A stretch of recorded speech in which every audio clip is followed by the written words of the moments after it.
নমস্কাৰ প্ৰিয় বন্ধুসকল, আপোনালোক সকলোকে মোৰ চেনেললৈ স্বাগতম জনাইছোঁ। প্ৰিয় বন্ধুসকল, আমাৰ পাকঘৰত বিভিন্ন ধৰণৰ কাম কৰিবলৈ আমাক বিভিন্ন ধৰণৰ সামগ্ৰীৰ প্ৰয়োজন হয়।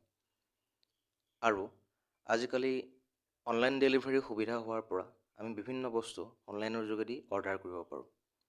কিন্তু প্ৰিয় বন্ধুসকল, এই বস্তুবোৰৰ যদি আমি ইংৰাজী নামবোৰ নাজানো, তেন্তে আমাৰ অৰ্ডাৰ কৰাত কিছু অসুবিধা হয়। তো আজি আপোনালোকক মই এই ভিডিঅ'টিৰ জৰিয়তে পাকঘৰত ব্যৱহৃত বস্তুবোৰৰ ইংৰাজী নামবোৰ জনাবলৈ প্ৰয়াস কৰিম। তে আহকচোন আমি ভিডিঅ'টো আৰম্ভ কৰোঁ। প্ৰিয় বন্ধুসকল, পোনপ্ৰথমে আমি আৰম্ভ কৰিছোঁ হেতাৰ পৰা। হেতা এটা খুবেই প্ৰয়োজনীয় বস্তু আমাৰ পাকঘৰৰ বাবে, আৰু এই হেতাক ইংৰাজীত লেডেল বুলি কোৱা হয়। প্ৰিয় বন্ধুসকল, শব্দটো আকৌ এবাৰ শুনি ল'ব। হেতাক ইংৰাজীত লেডেল বুলি কোৱা হয়। তাৰপিছত আহিল চেপেটা হেতা। চেপেটা হেতাখনক ইংৰাজীত স্পেচিউলা বুলি কোৱা হয়। প্ৰিয় বন্ধুসকল, শব্দটো আকৌ এবাৰ শুনি ল'ব। চেপেটা হেতাখনক ইংৰাজীত স্পেচিউলা বুলি কোৱা হয়। তাৰপিছত আহিল কেৰাহী। তো কেৰাহীক ইংৰাজীত ৱক বুলি কোৱা হয়। প্ৰিয় বন্ধুসকল, শব্দটো আকৌ এবাৰ শুনি ল'ব। কেৰাহীক ইংৰাজীত ৱক বুলি কোৱা হয়। প্ৰিয় বন্ধুসকল, তাৰপিছত আহিল ঢাকন। তো পাকঘৰত বিভিন্ন ধৰণৰ খাদ্যবস্তু ঢাকি ৰাখিবৰ বাবে আমাক ঢাকনৰ প্ৰয়োজন হয়, আৰু এই ঢাকনক ইংৰাজীত লিড বুলি কোৱা হয়। প্ৰিয় বন্ধুসকল, শব্দটো আকৌ এবাৰ শুনি ল'ব। ঢাকনক ইংৰাজীত লিড বুলি কোৱা হয়। তাৰপিছত আহিল ছুৰী বা কটাৰী। তো ছুৰী বা কটাৰীক ইংৰাজীত নাইফ বুলি কোৱা হয়। শব্দটো আকৌ এবাৰ শুনি ল'ব। ছুৰী বা কটাৰীক ইংৰাজীত নাইফ বুলি কোৱা হয়। প্ৰিয় বন্ধুসকল, তাৰপিছত আহিল বাতি। তো বাতিক ইংৰাজীত বাউল বুলি কোৱা হয়। শব্দটো আকৌ এবাৰ শুনি ল'ব।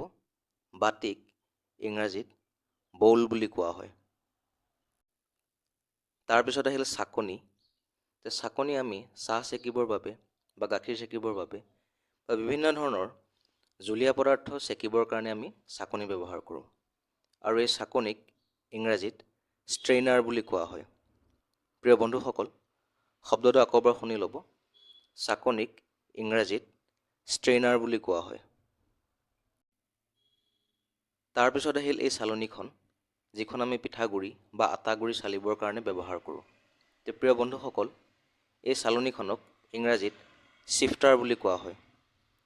শব্দটো আকৌ এবাৰ শুনি ল'ব। পিঠাগুড়ি বা আটাগুড়ি চালিবৰ কাৰণে যিখন চালনী ব্যৱহাৰ কৰা হয়, সেই চালনীখনক চিফটাৰ বুলি কোৱা হয়। প্ৰিয় বন্ধুসকল, তাৰপিছত আহিল ঘুটনি। তো জুলীয়া বস্তু ভালকৈ মিহলি কৰিবৰ কাৰণে আমি ঘুটনি ব্যৱহাৰ কৰোঁ। তো ঘুটনিক ইংৰাজীত চাৰ্নাৰ বুলি কোৱা হয়। প্ৰিয় বন্ধুসকল, শব্দটো আকৌ এবাৰ শুনি ল'ব। ঘুটনিক ইংৰাজীত চাৰ্নাৰ বুলি কোৱা হয়।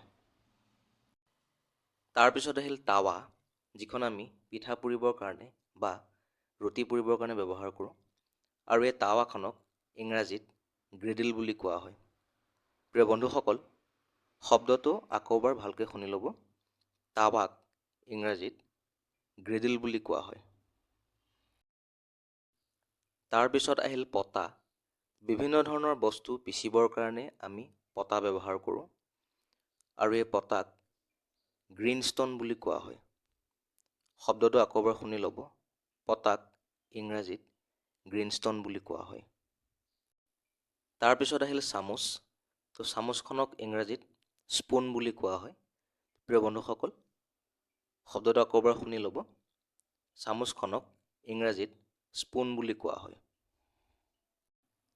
তাৰপিছত আহিল খুন্দনা। তো খুন্দনাক ইংৰাজীত মৰ্টাৰ বা পেষ্টেল বুলি কোৱা হয়। প্ৰিয় বন্ধুসকল, শব্দটো আকৌ এবাৰ শুনি ল'ব।